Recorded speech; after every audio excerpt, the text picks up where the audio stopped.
এই লাজু তার বরকে খুব ভালোবাসে গো, খুব লাভ করে।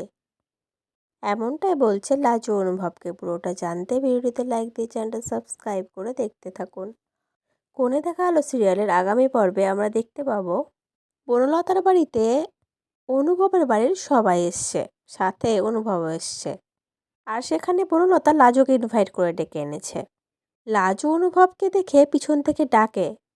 অনুভব লাজুর কাছে আসলে লাজু বলে, জানো তো একজনের না তোমার সাথে খুব লাভ হয়ে গেছে গো, আর সে তো তোমার সাথে কথা বলার জন্য পুরো পাগল হয়ে আছে। তোমার সাথে একটু একলা কথা বলতে চায় সে। তখন অনুভব লাজুর দিকে তাকিয়ে বলে, এখন দেখছি লাভ টাভ নিয়ে খুব ভাবা হচ্ছে তোমার, কি ব্যাপার?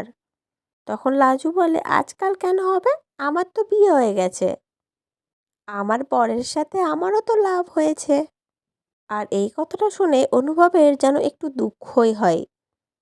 সে দুঃখ দুঃখ চোখ করে লাজুর দিকে তাকিয়ে থাকে, যেন তার চোখটা লাজুকে বলতে চাইছে যে লাজু, আমারও তোমার সাথে লাভ হয়ে গেছে, কিন্তু আমি বলতে পারছি না, আর এই লাভটা স্বীকার করার আমার কোনো অধিকারও নেই, এই সমাজ সেটা মানবে না। তো পর্বটা কেমন লাগলো অবশ্যই কমেন্ট করে জানিও। পরবর্তী আপডেট নিয়ে তাড়াতাড়ি আসছি, সঙ্গে থেকো, সাথে দেখো, চ্যানেলটা সাবস্ক্রাইব করে দিও। ধন্যবাদ।